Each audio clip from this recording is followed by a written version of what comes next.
हरी नशिबी संकटांची दीक्षा आणि दिल्या अग्नि परीक्षा निर्धाराने चालले पुढे नमले नाही कोणा पुढे अखंड जीवन परिश्रमाने सार्थक केले त्यांनी लेखणीने अनवाणीने इतिहास घडविला त्यांनी या राष्ट्राचा गौरव या राज्याचा रत्नहार या हारातील माणिक मोती आज लागले आपल्या हाती आज लागले आपल्या हाती अशी माणसे खानदेशाची माती अशी माणसे खानदेशाची माती. खानदेश स्वातंत्र्य लढ्यातील आदिवासी बांधवांच्या बलिदानानं पावन झालेला प्रदेश. इंग्रजी आमदानीत इंग्रजांच्या जुलमी सत्तेच्या काळात खानदेशातील धुळे जिल्ह्यातील अक्राणी महालाच्या परिसराला अंदमान असं संबोधलं जाईल. एक जात सगळा आदिवासी मुलूक. या भागात नव्हते रस्ते, नव्हत्या शाळा, नव्हते दवाखाने. सगळा आदिवासी समाज जुलमाखाली वावरत होता. दारिद्र्य, अज्ञान आणि पशुसारखं जीणं पिढ्यानं पिढ्या त्यांच्या वाटेला आलेलं होतं. सबंध सातपुड्याचा परिसर पावरा, भिल्ल, परमार या आदिवासी जमातींनी व्यापलेला होता. आणि अशा या अंधकारमय परिस्थितीत धडगाव या अत्यंत दुर्गम गावापासून 9 किलोमीटर अंतरावरील मुंदलवड या गावी एक दिवशी एक मंगलमय पहाट उगवली. आदिवासींच्या जीवनात ज्ञानाचा, विकासाचा, सुखसमाधानाचा उषक्काल प्रकटला. आदिवासींच्या अज्ञानाचा, दारिद्र्याचा आणि दुःखाचा अंधार दूर करणारा एक सूर्य प्रकाशमान झाला. आणि ते तेजस्वी व्यक्तिमत्व म्हणजे जनार्दन पोहऱ्या वळवी. संपूर्ण सातपुडा त्यांना आदरानं जनार्दन महाराज म्हणून ओळखतो. सातपुड्यातील गांधी म्हणूनही त्यांची ओळख आहे. या जनार्दन महाराजांच्या कार्याचा, कर्तृत्वाचा परिचय करून घेऊया खानदेश रत्नाच्या या भागात. दिनांक 16 जानेवारी 1924 रोजी मुंदलवडच्या पोहऱ्या वळवी यांच्या घरी जनार्दन महाराजांचा जन्म झाला. 7 भाऊ आणि 2 बहिणीनंतरचं हे शेवटचं अपत्य. अंधश्रद्ध, अज्ञानी आणि शिक्षणाचा गंधही नसलेल्या आदिवासी समाजात जन्माला येऊनही जनार्दन महाराजांना बालपणीच शिक्षणाचं भान आलं. या गावामध्ये आदिवासी समाजामध्ये कोणीही सुशिक्षित नसल्याने आणि आमचे जे वडील भाऊ आहे ते कोवलाचा धंदा करीत होते आणि कोवलं तयार करायला मिशनमध्ये गेले आणि तिथे आम्ही भाकरी पोचवायला जात होतो लहान मुलांबरोबर. तेव्हा तिथे एक वेलजी नावाचा जो मास्तर होता त्याने विचारलं, बाबा तुम्ही ते शाळेत शिकण्यासारखे आहे, का येत नाही? तेव्हा त्याने एक महत्त्व पटवून दिला की एखाद्या गावाला जायचं असेल तर रस्त्यामध्ये जाताना होडीवर लिहिलेलं असतं आणि ते वाचता येतं आणि ते गाव शोधून काढता येतं. तर मला ते पटलं आणि शिक्षण घेतल्याने काहीतरी आहे असं वाटलं म्हणून मी शाळेत जाण्यासाठी आग्रह धरला. वडील का शाळेत ठेवत नव्हते, सर्व अशिक्षित असल्यामुळे आणि भाऊ वगैरे सर्व अशिक्षित होते. मग मला ठेवत नव्हते म्हणून मी घर सोडून जायच्या तयारीत होतो. मग शेवटी वडिलांनी कबूल केलं आणि मला शाळेत ठेवलं. तर या मिशन शाळेमध्ये फक्त आदिवासी समाजापैकी मीच एक होतो त्यावेळेला आणि 3रीपर्यंत शाळेत शिकलो.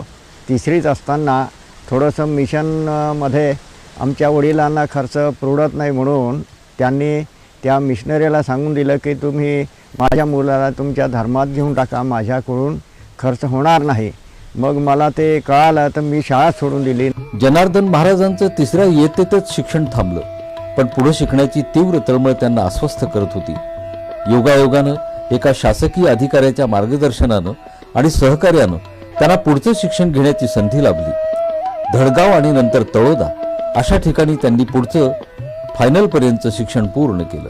तळोद्याला 7वीत शिकत असताना 1942 साली महात्मा गांधींनी इंग्रजांना चले जावची घोषणा केली. त्या आंदोलनात विद्यार्थ्यांनी मोठ्या संख्येनं उड्या घेतल्या. त्यात जनार्दन महाराजही हिरिरीनं सहभागी झाले. तळोदे गावामध्ये नवसूसिंग किसनसिंग परदेशी हे सत्याग्रही जी मिरवणूक निघाली त्यांच्याबरोबर आम्ही देखील होतो. आम्हाला पोलिसांनी लाठीमार करून हाकलून लावलं आणि शेवटी अशा या चळवळीमध्ये मी त्या 42 साली 7वीमध्ये नापासी झालो आणि मला नानासाहेब ठकार आणि भगवान शेंडे यांचं नेहमी मार्गदर्शन होत होतं. त्यांच्या गुप्त ज्या मिटिंगा व्हायच्या त्या मिटिंगमध्ये मला ते भगवान शेंडे घेऊन जायचे आणि त्या काँग्रेस पक्षाच्या आणि हिंदू महासभा या दोन्ही पक्षांच्या ज्या मिटिंगा व्हायच्या त्या मिटिंगामध्ये जी चर्चा होत होती ती मला ऐकायला मिळायची. फायनल नंतर पुढचं शिक्षण घेण्याची त्यांची परिस्थिती नव्हती, पण कष्टाळू धडपड्या स्वभाव त्यांना स्वस्थ बसू देत नव्हता. पश्चिम खानदेश भिल्ल सेवा मंडळाकडून 2 वर्ष त्यांना मदत मिळाली, पण स्कॉलरशिपच्या तुटपुंज्या रकमेत त्यांचा जेवणा राहण्याचा खर्चही भागत नव्हता. प्रसंगी त्यांना 4-4 दिवस उपाशीही राहावं लागलं. पण अशा परिस्थितीतही त्यांनी शेतकी प्रशिक्षणाचा अभ्यासक्रम पूर्ण केला. त्यांना लगेच नोकरी चालून आली. पण सर्व आदिवासी समाज व्यसनात बुडालेला, दारिद्र्यात खितपत पडलेला, अज्ञानात धडपडणारा, त्याला ज्ञानाचा प्रकाश दाखवला पाहिजे या समाजसेवेच्या उत्कट भावनेतून त्यांनी भिल्ल सेवा मंडळात 10 रुपये मानधनावर कार्यकर्ता म्हणून आपल्या कार्याची सुरुवात केली. त्यांनी या कार्यासाठी आपलं जीवन समर्पित करण्याचा संकल्प केला. आसराडी महालामध्ये अतिशय वाईट परिस्थिती होती की इकडचे आदिवासी जे राहायचे या आदिवासींना जायला यायला रस्ता नाही आणि अशा परिस्थितीमध्ये या धडगावसारख्या ठिकाणी फक्त फॉरेस्ट डिपार्टमेंटचे अधिकारी होते आणि ते अधिकारी अशा पद्धतीने वागणूक देत होते की सर्व बिगार पद्धतीने जर तळोद्याला जायचं असेल तर त्याला उचलून खाटेवर बसवून खांद्यावर बसून सारखे ते लेवलमध्ये एकसारखी उंचीचे लोक असते आणि थोडं खालीवर झालं का त्याला चाबूक मारायचे. अशा पद्धतीने अधिकारी लोक त्याला त्रास देत होते. या भागामध्ये असं एखादा खून झाला की ते सडलेले प्रेत देखील पोस्टमॉर्टमसाठी इथून उचलून ते वास मारत असलेलं उचलून त्या तळोद्याला किंवा शहाद्याला न्यावं लागत होतं. अशी परिस्थिती या भागात होती. एवढंच नाही, एक अशी परिस्थिती ही दूर सुधारावी अशा दृष्टिकोनातून ब्रिटिश सरकारने एक भिल आपली ऑफिसर म्हणून जो नेमणूक केला तो देखील अशाच पद्धतीने येथे येऊन वागायचा. उलट तो लोकांना बोलवून दारूची घागर ठेवून तो लोकांना दारू वाटायचा आणि वेगवेगळेच नाच तमाशामध्ये तो स्वतः सामील व्हायचा. आम्हाला असं वाटलं की हा धर्मांतर करण्याचा त्याचा प्रयत्न होता. हे स्पष्ट समजल्यानंतर आमचे पश्चिम खानदेश भिल मंडळाचे नानासाहेब ठकार हे त्यांच्या विरोधामध्ये चळवळ उभारली आणि शेवटी त्या निमित्ताने या धडगाव येथे एक जाहीर सभा घेतली आणि ही परिस्थिती पाहून मलाही असं वाटलं आणि शेवटी मी देखील या भागामध्ये काम करायचा संकल्प त्या जाहीर सभेमध्ये केला आणि त्यातूनच मी तरुण युवक मंडळ या भागामध्ये स्थापन केलं आणि एक नाजरत रेंजर म्हणून जे होते त्या अधिकाऱ्याने देखील अशा कामामध्ये आम्हाला सहकार्य केलं. त्यांनी इथे जे कलाल म्हणून व्यापारी होते त्यांनी हाकलून लावलं फॉरेस्ट कायद्याच्या खाली आणि इथे सरकारी कंझ्युमर स्टोअर सुरू केलं आणि त्या कंझ्युमर स्टोअरला पुढे त्या अधिकाऱ्याची बदली होऊन जाणार होती म्हणून पश्चिम खानदेश भिल्ल मंडळाचे अध्यक्ष शंकर विनायक ठकार यांच्या सुपूर्द केलं आणि त्या कंझ्युमर स्टोअरमध्ये काम करण्यासाठी नरेंद्रराज बी आर्य हे डायरेक्टर होते आणि मी सेक्रेटरी म्हणून त्या ठिकाणी 10 रुपयावर कामाला लागलो आणि सरकारी नोकरी न करताना ते संकल्पाप्रमाणे सुरुवात केली. तर या भागामध्ये आदिवासींना मजुरी मिळत नव्हती. जंगल जे कूप होता हे तोडायचे हे देखील मक्तेदार खाजगी करत होते. ते सर्व बंद या दृष्टिकोनातून बाळासाहेब खेरानी जंगल चळवळ जी निर्माण केली त्या चळवळीतून आम्ही या अक्राणी महालामध्ये 8 जंगल कामगार सोसायट्या या पश्चिम खानदेश भिल्ल सेवा मंडळाच्या पालकत्वाखाली रजिस्टर केल्या. पुढे या भागामध्ये लोकांना कर्ज वगैरे मिळवून द्यायच्या दृष्टिकोनातून मुंदलवड येथे क्रेडिट सोसायटी रजिस्टर केली, एक मुलगीला सुरू केली. त्यानंतर या भागातून मला काही कारणास्तव दरा येथे गेलो आणि दरा आणि रामपूर. तर रामपूर या गावामध्ये मी शेवटी एक लिफ्ट इरिगेशन सोसायटी रजिस्टर केली. ती 3.25 लाखाची होती. वाकी नदीवर तो प्रकल्प होता तयार केलेला 3.25 लाखाचा. आणि ते पैसे आदिवासी जे भूधारक होते त्यांच्याजवळ एवढं भांडवल नव्हतं. म्हणून ऑस्ट्रेलियन एक श्री बेदीबाई म्हणून पुण्याला आहे, तिचा संपर्क साधला आणि परदेशातला पैसा हा 70,000 रुपये मंजूर करून घेतला आणि दूध डेअरी पुन्हा त्या रामपूर गावामध्ये रजिस्टर केली. पुढे ती त्याच ठिकाणी शेतीचा विचार जो होता तो लिफ्ट इरिगेशन योजना ही त्या पाणी आटल्यामुळे राबवता येत नव्हती. म्हणून मी कूपनलिकाची योजना राबवायचा विचार केला आणि काही लोकांना अण्णा हजारेंच्या गावाला घेऊन गेलो. आणि तिथून आल्यानंतर मी डॉक्टर देशमुख यांचा भूविकास बँकेचे चेअरमन होते, त्यांना भेटून शेवटी त्या कूपनलिकेसाठी एक कर्ज मंजूर करून घेऊन 14 बोर केले आदिवासी शेतकऱ्यांच्या शेतामध्ये. आणि शेवटी ते ऊस वगैरे लावायला लागले. आणि ऊस लावून जो शेतकरी बैलजोडी देखील नव्हती तो शेतकरी आज ऊस लावून कारखान्यामध्ये ऊस पुरवतो. अशा पद्धतीने प्रगती त्या गावात झाली.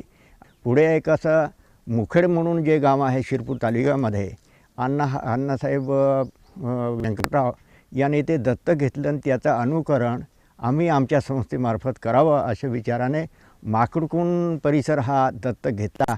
त्या परिसरमध्ये 2600 लोकसंख्येमध्ये फक्त 13 साक्षर होते 1991च्या जनगणनेनुसार. म्हणून मी त्या भागामध्ये फिरलो आणि शेवटी एक 8 किलोमीटरचा रस्ता हा श्रमदानाने त्या लोकांनी करून दिला. 1947 साली इंग्रज भारत सोडून गेले. देश स्वतंत्र झाला. स्वातंत्र्यपूर्व काळात लोकल बोर्डाच्या कमिटीवर जनार्दन महाराज सदस्य होते. पुढे 1952 साली स्वतंत्र भारताच्या सार्वत्रिक निवडणुकीत ते आमदार म्हणून निवडून आले. या अक्कलकुवा तालुका जो आहे हा 6 चिपटणाचा मुलूक आहे आणि तो तालुकाही नव्हता, परंतु त्यावेळेला तालुक्याची दर्जा दिली आणि चिपटणाचा जो हक्क आहे त्या संदर्भामध्ये शासनाकडे असं की बा ही जमिनीचा मालक हा चिपटणच आहे, आदिवासी हा भटक्या आहे असा प्रश्न निर्माण झाला. आणि त्या प्रश्न सोडवण्यासाठी खासदार जयंत नटावतकर आणि मी दोघांनी त्या तालुक्याचा हे जमिनीचा हक्क आदिवासीचा आहे अशा पद्धतीने आम्ही भांडलो. आणि त्यांनी या राज्य लोकांनी त्या आदिवासींना जी गावे वसाहतीला दिली त्याच्यात निमित्ताने नजराणा म्हणून त्यांनी पैसा घेतला होता. तो आधार घेतला आणि शासनाच्या निदर्शनास आणून त्या आदिवासीलाही जमिनीचा हक्क आहे हा प्रश्न शासनाच्या निदर्शनास आणलेला आहे. आणि त्या दृष्टिकोनातून शासन हे ती जमीन त्या आदिवासीच्या मालकीचं आहे अशा पद्धतीचं सर्वे करून कूळ कायदा लागू केला. परंतु तरीही तो प्रश्न सुटत नव्हता. राज्य पातळीवर हा प्रश्न सुटत नाही. त्यावेळेला इंदिरा गांधी ते लक्षात आणला आणि स्पेशल कायदा करून तो जमिनीचा हक्क हा त्यांनी निर्माण करून दिला. या समाजाची जी परिस्थिती होती अन्न पुरेसं मिळत नव्हतं, त्यामुळे ह्या काही प्रथा अशा की मुलींना देखील ती विकून द्यायचे आणि ती मुलगी जो विकत घेत होता तोच त्या हुंडा घेण्याचा हक्कदार बनत होता. आणि एवढंही करून भागत नाही. ते ढिंक रोषा गवत वगैरे याच्या उत्पन्न जे जंगलातलं होतं तेही अपुरं पडायचं आणि शेवटी ढेप खायची परिस्थिती या भागामध्ये लोकांना आली. आणि त्या संदर्भामध्ये 53 साली मी असेंब्लीमध्ये प्रश्न केला असताना ही ढेप खायची आदिवासीची प्रथा आहे असं उत्तर दिलं. मला का ते समाधानकारक वाटलं नाही. आणि पुढे अशा पद्धतीने या भागामध्ये शिक्षणाशिवाय या समाजाची व्यसनमुक्त होणार नाही आणि त्यांचा बुद्धीचा विकास होणार नाही. त्याशिवाय हा गरिबी वगैरे ही दूर होणार नाही हे मी मनाशी धरलं. राजकारणातच पुढे जाऊन मुंबई किंवा दिल्लीला जाण्यापेक्षा आदिवासी भागातच शिक्षणाचा प्रसार केला पाहिजे हे त्यांना मनोमन जाणवलं. म्हणून त्यांनी प्रतिकूल आणि खडतर परिस्थितीत सातपुड्याच्या अतिदुर्गम भागात शिक्षण प्रसाराचं कार्य सुरू केलं. त्यांनी सुरुवातीला वडाच्या झाडाखाली आश्रमशाळा सुरू केली आणि ते स्वतः शिक्षक झाले. 54 साली या राज्य सरकारने आश्रमशाळा ही योजना तयार केली आणि त्या दृष्टीने आम्ही विचार केला आणि या भागातल्या आदिवासींचं शिक्षणाशिवाय प्रगती होणार नाही, विकास होणार नाही, हे पक्का आम्ही निर्धार केला. आणि त्या दृष्टीने आम्ही प्रथम मौलगी या गावी पश्चिम खानदेश भिल्ल सेवा मंडळ या संस्थेच्या मार्फत आश्रमशाळा सुरू केली. ते सुरू करत असताना या भागामध्ये मुलं ही आश्रमशाळेमध्ये ठेवायला तयार नव्हते, कारण आश्रमशाळा काय आहे हे माहीत नाही लोकांना. त्यामुळे खायला जेव्हा म्हणजे सर्व तिथे राहायची सोय आहे हे सांगूनही मुलं काही ठेवायला तयार नव्हते. पण मी नात्या गोत्यातली मुलं गोळा केली आणि शेवटी या मौलगी आश्रमशाळेमध्ये ती ठेवली. आणि मौलगी आश्रमशाळा ही 1955 साली सुरू केली. ज्यावेळेला सुरू केली तेव्हा फक्त 2 छपरे बांधले आणि त्या ठिकाणी त्यांची व्यवस्था केली. पक्क्या इमारती नव्हत्या, जागा ही देखील कोर्ट ऑफ वॉर्डची होती, त्यामुळे संस्थेच्या नावावर जमीन नव्हती. नंतर ती जमीन केली, औदबंदी खातं होतं, ते औदबंदी खातं केलं आणि शेवटी त्या जागेवर केंद्र सरकारकडून ही आश्रमशाळा मंजूर झाल्यामुळे अनुदानही मिळालं आणि पक्क्या इमारती त्या ठिकाणी संस्थेने बांधल्या. यानंतर सुरवाणी आश्रमशाळा, एक भडगुंजा, नंतर त्या पश्चिम खानदेश भिल्ल सेवा मंडळामार्फत आम्ही एकूण प्रत्येक तालुक्यामध्ये एक याप्रमाणे 8 आश्रमशाळा सुरू केल्या. तर या मुलगीला जेव्हा आश्रमशाळा सुरू केली त्यावेळेला माल देखील दळणवळण वाहन नसल्यामुळे गाढवावर माल आणत होतो, दळून द्यायची अडचण होती. परंतु गावातल्या लोकांना सांगून शेवटी ते दळण करायचे आणि मुलं देखील राहायला तयार नव्हती. त्या मुलांना शेवटी शिक्षक मिळे नाही इथे काही वेळेला. त्यामुळे मी आमदारकीनंतर शिक्षक म्हणून या आश्रमशाळेमध्ये राहिलो. आणि अशा या परिस्थितीमध्ये हे काम करत असताना आम्हाला अशा अडचणी आलेल्या आहेत की मुलगा, आता तुमचं ढणील आश्रमशाळेचीच उदाहरणं मी सांगेन की अंधश्रद्धा ही कशी असते. एक मुलगा सर्पदंशाने वारला, पोलीस देखील काही करू शकले नाही, पोस्टमॉर्टमसाठी मला ते प्रेत आणू दिलं नाही. आणि शेवटी त्याच गावातला पुन्हा दुसरा एक मुलगा 1 महिन्याने वारला सर्पदंशाने. तर त्या परिसरामध्ये डाकीने सर्प ठेवला आहे ही भावना पसरल्यामुळे त्या शाळेमधला एकही विद्यार्थी राहिला नाही. शाळा ही ओसाळ होऊन गेली. गावोगाव घरोघर त्या मुलांना पालकांना भेटून रावण्या करून शेवटी सरदार सरोवरची चळवळ करणारे बाई मेघा पाटकर, तिला सांगितलं, तिनेही प्रयत्न केला. आम्ही बालक मेळा घेतले, प्रजासत्ताक दिन तिथे साजरा केला आणि शेवटी मला देखील असं करावं लागलं की एक भगत आणला आणि तो सर्प त्या डाकीने ठेवलेला काढला आहे अशी विधी करून दाखवली. तेव्हा ती मुलं त्या शाळेत आली. आदिवासींच्या विकासासाठी शासन जो खर्च करतं त्या खर्चाचा हवा तसा उपयोग होत नाही, ही खंत जनार्दन महाराजांच्या मनाला सतत बोचत राहते. एवढ्या धडपडीतूनही आदिवासी विद्यार्थी बाहेरच्या जगात समर्थपणे तोंड देऊ शकत नाही, बाहेरच्या स्पर्धांमध्ये उभा राहू शकत नाही, ही टोचणी त्यांच्या मनात सतत असते. आज ही शासन शिक्षणाच्या बाबतीमध्ये या आदिवासी समाजाकडे बघताना माझं प्रामाणिक मत आहे की त्यांच्या आत्मीयते दृष्टीने ते शासन कर्ज देखील बघत नाही असं वाटायला लागलेलं आहे. कारण बिना अनुदानित शैक्षणिक कार्य इकडे सुरू आहे.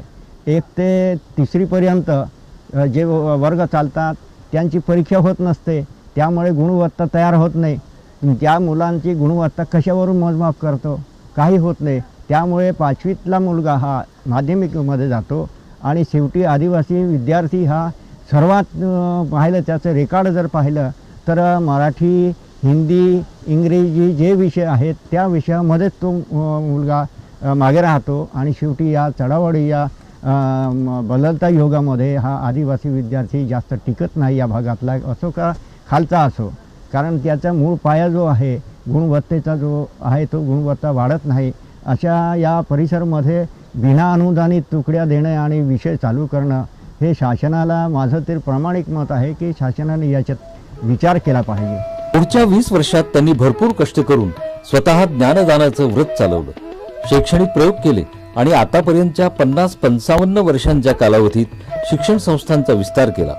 आश्रमशाळा, बालवाड्या, कनिष्ठ महाविद्यालय, महाविद्यालय अशा विविध शैक्षणिक उपक्रमातून त्यांनी दुर्गम भागातून भगीरथ प्रयत्नांनी शिक्षणाची गंगोत्री आणली. जयंत नटावकरांच्या सल्ल्यानुसार त्यांचीच प्रेरणा घेऊन मी आदिवासी सातपुडा शिक्षण प्रसार मंडळ ही संस्था सुरू केली आणि आज या संस्थेचं कार्य विस्तार जो झालेला आहे तो एक ज्युनियर कॉलेज आहे, सिनियर कॉलेज आहे आणि पोस्ट बेसिक आश्रमशाळा 3 आहेत, प्राथमिक शाळा 6 आहेत आणि 6 वसतिगृह आहेत. तसेच त्याच पद्धतीच्या पश्चिम खानदेश विकास मंडळ या संस्थेचं देखील 8 आश्रमशाळा, एक ज्युनियर कॉलेज आहे, एक हायस्कूल आहे. त्या संस्थेचा देखील मी आज उपाध्यक्ष म्हणून आहे आणि त्या संस्थेमध्ये सक्रिय मी 1945 सालापासून काम केलेलं आहे. समाजात काम करायचं तर पायांना चाकं, जिभेवर साखर, डोक्यावर बर्फ आणि हृदयात ध्येयाची आग असायला हवी. हीच ध्येयासक्ती उरात घेऊन रात्री बेरात्री त्यांनी दुर्गम अशा सातपुड्यात पायपीट केली. सातपुड्याच्या परिसरात सातपुडा सर्वोदय मंडळ, महाराष्ट्र जंगल कामगार सोसायट्या, जिल्हा मध्यवर्ती बँक, साखर कारखाना, दूध संघ, मानव विज्ञान परिषद, उपसा जलसिंचन, वनवासी कल्याण आश्रम, ग्रामपंचायत अशा विविध संस्थांचं कार्य जनार्दन महाराजांनी केलं. या कार्याची दखल घेऊन महाराष्ट्र शासनानं त्यांना दलित मित्र पुरस्कार दिला. पुढे आदिवासी सेवक संस्था पुरस्कार त्यांना मिळाला. 1994 साली फोर्ड फाउंडेशनच्या मॅन ऑफ द इयर पुरस्कारानं त्यांना सन्मानित करण्यात आलं. जनार्दन महाराजांनी सातपुड्यासारख्या अतिदुर्गम भागात जे आदिवासी कल्याणाचं अलौकिक कार्य केलं त्याला तोड नाही. आयुष्याच्या या वळणावर आल्यावर केलेल्या कार्यावर मागं वळून पाहताना त्यांना काय वाटतं हे त्यांच्या शब्दातून उमटतं. अजूनही काही खंत मनाच्या कोपऱ्यात घर करून असावी हे जाणवतं.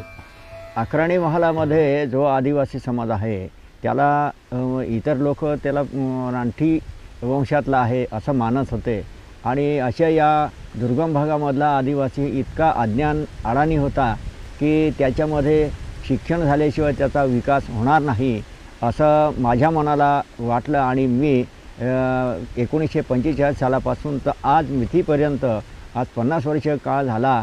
या 79 वर्ष पूर्ण होऊन 80 वर्ष सुरू झालं आहे माझं. अशा एवढ्या या मुदतीमध्ये मी या शिक्षण क्षेत्रामध्ये या भागात पहाडामध्ये असं संकल्प करूनच मी कार्य धरलं आणि याला संकल्प करायला कारण शंकरविनायक ठकारसारखे महात्मा गांधीच्या अनुयायी लोक होते आणि ते खादीदारी होते आणि अशा या परिस्थितीमध्ये मी काही आश्रमशाळेमध्ये स्वावलंबी जीवन विद्यार्थी हा शिकावा या दृष्टीने खादीचं सूत कताई, कापड विणाई वगैरे हे देखील शिक्षण दिलं आहे मी. आणि अशा या परिस्थितीमध्ये या अक्राणीतला आदिवासी हा असा शिक्षण घेऊन पुढे गेला की आज तो कोणी न्यायाधीश आहे, कोणी डॉक्टर झालेले आहे. एवढंच नाही ते या आमच्या संस्थेमधून जो शिक्षण घेऊन नेट सेट परीक्षा देखील पास झालेले विद्यार्थी सातारा सोलापूरकडे काय तो सर्व्हिसला आहे. मी या 12 मेला या भागामधल्या लोकांचं जे शिक्षण घेऊन पुढे गेलेले आहेत त्यांचा सत्कार कार्यक्रम ठेवलेला होता. त्या सत्कारार्थी 125 लोक आले. त्याच्यामध्ये तहसीलदार होते, कोणी न्यायाधीश होते, डॉक्टरही होते. पण कोणाच्या मनामध्ये अशी एक भाषणं देखील त्यांनी करून दाखवली परंतु त्या भाषणामध्ये देखील एखादा असा काय निघाला नाही मला की माझं समाधान होईल किंवा या भागामध्ये आम्ही असं काम करू. डॉक्टर झालेले लोक एखादा मी डॉक्टरचं दवाखाना चालवेन, या लोकांसाठी मी असं राबेन अशा पद्धतीने महात्मा गांधीच्या ध्येय धोरणाप्रमाणे कोणी वागणारा असा निर्माण आम्ही करू शकलो नाही. ही माझा मनामध्ये फार मोठी खंत आहे. सुखी बनू शकलो परंतु शिक्षण घेऊन तो या समाजामध्ये समाजाची बांधिलकी, समाजाकडे आत्मीयतेने काम करण्याची संकल्प करून काम करण्याचा एखादा तरी निर्माण झाला असता तर मला फार समाधान वाटलं असतं. जनार्दन महाराजांच्या कार्याच्या रूपानं अंधारात खितपत पडलेल्या आदिवासींच्या जीवनात विकासाची पहाट झाली. ज्ञानाचा प्रकाश पडला, जीवन उजळून निघालं. आज हा सूर्य मावळतीकडे जातो आहे. आजच्या संध्याछायेत उद्याच्या उज्ज्वल भविष्याचं स्वप्न पुन्हा अधिक तेजानं उजळून येईल आणि आदिवासी जनांचं जीवन अधिकाधिक सुखी समृद्ध होईल ही आशा जनार्दन महाराजांच्या मनात आजही तशीच तेवत आहे. उद्याच्या सूर्याच्या प्रतीक्षेत अशी माणसे खानदेशाची माती